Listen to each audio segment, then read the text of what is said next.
Oferecimento.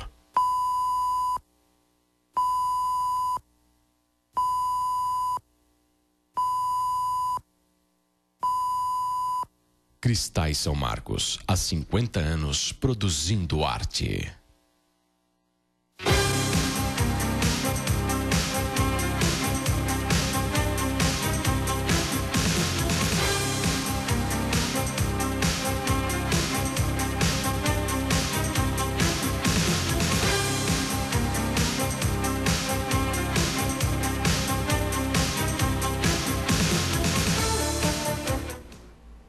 Boa noite.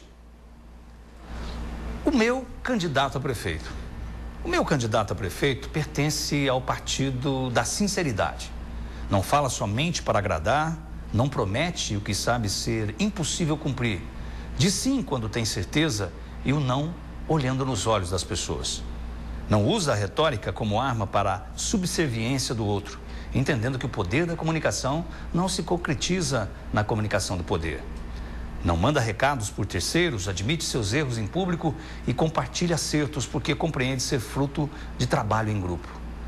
Meu candidato a prefeito, mais que compromissos partidários, tem na responsabilidade com os gastos públicos a sua ideologia. Por isto, é mais gestor que político. Se reconhece mais como um administrador que líder popular. Pensa na prefeitura como empresa e não como palco para sua ascensão.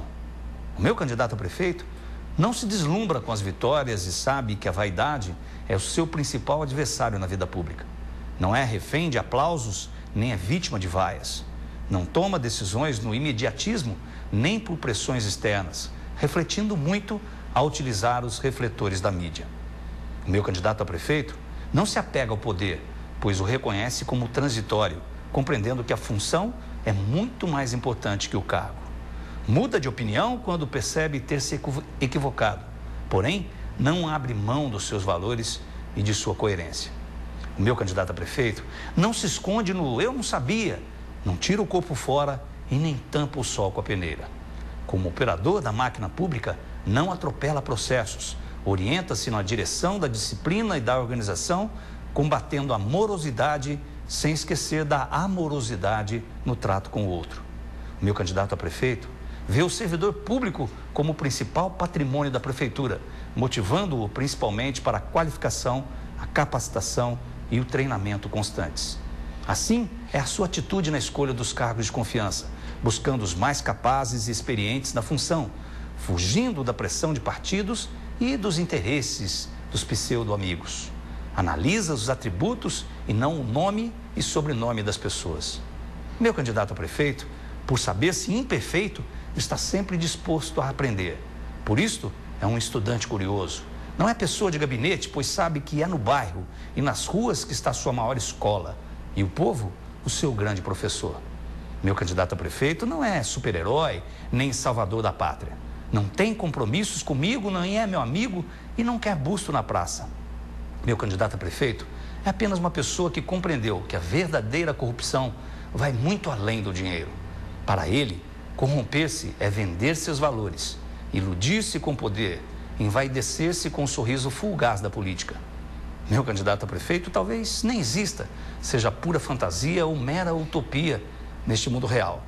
Contudo, coloco meu voto de confiança nas urnas do tempo e quem sabe em um futuro muito próximo, meu candidato a prefeito ocupará seu lugar. Estamos começando mais uma edição do Hora da Verdade de hoje, nessa segunda-feira, 4 de junho de 2012, ao vivo em cores para todo o Brasil, para todo mundo, via internet, tvpox.com.br. A sua presença com a gente aí, na sua casa, no seu trabalho, onde quer que você esteja, participando também pelo 37216955 ou pelo nosso endereço eletrônico jornalismo@tvpox.com.br. E os meus entrevistados de hoje não são, até onde eu sei, não são candidatos a nada, né? Nem a prefeito, nem nada. Só que estão participando aí de um movimento muito importante para a cidade, para a região, que é um movimento de reativação do trem turístico em Poços de Caldas. Para falar sobre esse assunto, a gente convidou, prazer recebê-los, né? Inicialmente, Tereza Mesquita, diretora da Escola Criativa Idade, né? E também o jornalista Rubens Caruso, que está com a gente aqui, são os nossos entrevistados nessa segunda-feira, 4 de junho de 2012. E Quero perguntar ao Rubens Caruso. Eu falei que você não é, mas você é ou não é candidato a alguma coisa? Boa noite, Rubens. Boa noite, William. Uma satisfação enorme estar aqui. Depois de 10 anos, consegui, né? Puxa vida. Conseguiu. Parabéns pelo editorial, primoroso. Estou assim, até emocionado, viu? Fiquei impressionado. Eu sou candidato, já falei, a puxar a cordinha do apito do trem. É a única coisa que eu quero de todo esse trabalho, que a gente tem certeza, quando concluído, o único desejo que eu tenho é ser o primeiro a puxar a cordinha do apito do trem aqui na estação. Porque eu acho que você, e é interessante, porque quando a gente percebe alguma pessoa, acho que até é um preconceito, né? As pessoas, quando percebem alguém se movimentando em direção a alguma coisa, a um movimento como esse, que é coletivo, que tem uma proposta coletiva, já pergunta se você deve ser vítima, talvez, disso. Você está querendo o quê com essa busca por retornar aí? Você viu que soou o gongo aqui agora, né? Vai começar a luta, né? Nós estamos instalando aqui os gongos. Eu acho que é o primeiro apito do trem agora. Pode ser o sino, né? Mas a gente percebe, você recebe esse tipo de pergunta, você quer o quê com esse movimento pela reativação do trem turístico? William, é uma pena assim que o cidadão acaba sendo questionado no exercício da sua cidadania. Então, uma das coisas mais tristes que tem acontecido nesses quase 2 anos que nós estamos levando esse projeto é ouvir a pergunta: o que você está ganhando com isso? E quando você fala, além de dor de cabeça, eu não ganho nada. Então, essa é uma coisa... Ninguém acredita, né? Ninguém acredita. Não, a maioria acredita, a gente criou um movimento social bacana. Mas Sim. Teve uns 4 ou 5 que acabaram... É indelicado, né? Porque as pessoas não conseguem entender que o cidadão pode fazer um projeto, querer um bem para a cidade, ou para um grupo, ou para uma entidade, sem estar pensando em obter alguma vantagem pessoal, né? Você sabe que uma outra coisa que eu percebo, Rubens, é que às vezes você não é daqui de Poços de Caldas, né? Você é de São Paulo, né? Veio para cá, enfim, escolheu Poços de Caldas para viver. E eu tenho notado, e isso é uma opinião muito sem fundamentos científicos, mas eu tenho notado muita gente de fora vindo para Poços de Caldas e contribuindo com a cidade, no sentido de, às vezes quem vem de fora vem com outra percepção e acaba, por não se envolver com muitas coisas que a cidade tem ao longo da sua história, acaba contribuindo mais sem essa ligação com algum ganho político, financeiro ou qualquer outra coisa do gênero. As pessoas podem ter a sorte ou o azar de ter nascido aqui, mas as pessoas que escolheram tinham muitas opções para escolher. Então eu brinco, né, que só em Minas Gerais tinha 852 outras cidades que eu poderia ter ido morar, mas eu escolhi aqui. E como eu resolvi fazer a minha vida aqui, o meu trabalho, a minha casa, a minha família, eu acho que a responsabilidade dos de fora é tão importante ou maior até do que aqueles que nasceram aqui. Muito bem. Bem, além do Rubens, né, já falei, Tereza Mesquita, da Escola Criatividade, e vestiu literalmente, né, a camiseta aí, a camisa do Poços na Linha, que é esse movimento pela reativação da linha de trem em Poços de Caldas. Boa noite, Tereza. Queria saber um pouco já falei que você vestiu a camisa junto com a escola. Como é que foi esse movimento dentro da escola? Como é que ele surgiu? E obrigado pela sua presença. Boa noite. Bem, boa noite. É um grande prazer também estar aqui. Um pouco menos desenvolta do que vocês jornalistas, né? Estou mais tensa, mais preocupada. Mas Nós estamos tensos, é que a gente sabe disfarçar melhor, né? Eu sou bem política, porque acho que educação é sempre um ato político, né? Então, dentro dessa perspectiva, eu sou muito política e faço educação como política. Como começou essa história? A escola procura sempre ter um olhar voltado para a cidade, as questões da cidade, a demanda da cidade, o que é a nossa riqueza, patrimônio, enfim. E numa destas questões, a gente tem a proximidade, né, a linha férrea, ao trem, e percebemos como que o descaso público vem comandando aquilo, né? E fizemos o contato com o Rubens. E aí começou o trabalho da escola, né, no sentido de conscientizar não só os alunos, mas a população de um modo geral, para o nosso patrimônio e o que devemos fazer para tê-lo de volta, recuperar o que existe, cuidar do que tem. Este é o papel da escola. Depois da vinda do Rubens para a escola, nós encaminhamos um abaixo-assinado e uma petição pública, né, na internet,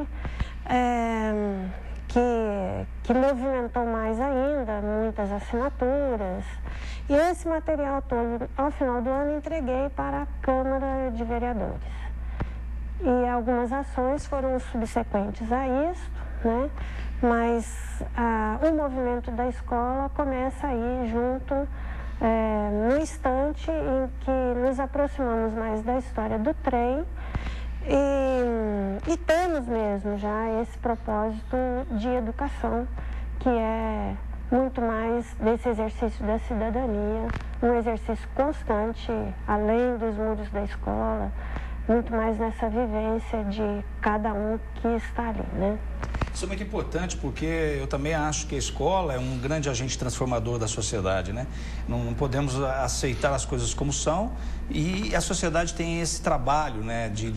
A sociedade e a educação de realmente tentar, dentro do círculo dela, né? Dentro das possibilidades dela, das variáveis que estão ali dentro de uma escola, seja qual o grau que ela pertença, justamente a motivar as pessoas para pensar na sociedade, né? Porque a educação é um ponto de vista fantástico de transformação, não é isso? Eu concordo plenamente. E o nosso papel é de facilitar estas reflexões, né? Acho que este é o papel do professor, este é o papel da escola, dos educadores de um modo geral, porque está realmente em nossas mãos esse caminho constante da reflexão, né? E esse exercício de cidadania. Com certeza. O Poços na Linha, Rubens, como é que está esse Poços? Quer dizer, vamos começar um pouquinho, vou voltar um pouquinho com a história. Podíamos falar um pouco, até para, vamos dizer, colocar a situação histórica. Você, inclusive, que tem um site muito importante, que é o Memória de Poços de Caldas, né? Você tinha um outro site também que as pessoas que muito gostavam, que era o Viva Poços. Depois ele saiu de linha, aí entrou o Memória na Linha. E aí vamos comentar um pouquinho sobre essa história do trem em Poços de Caldas. O Memória de Poços, quem quiser acessar, www.memoriadepocos.com.br, é um filhote do Viva Poços. O tempo que eu editei o Viva Poços, eu criei alguns espaços históricos, e uma coisa que eu gosto muito são essas fotos antes e depois, né? E Poços é muito rica nisso, né? Tem muitos locais que se mantiveram ao longo do tempo. E eu comecei a estudar um pouco mais profundamente a questão do patrimônio ferroviário por conta dos pilares da Mogiana. Foi o nome que eu dei e que motivou todo esse trabalho, toda essa pesquisa. E é um conjunto de pilares que existe ali próximo à PUC. É possível ver esse conjunto ali do Novo Mundo.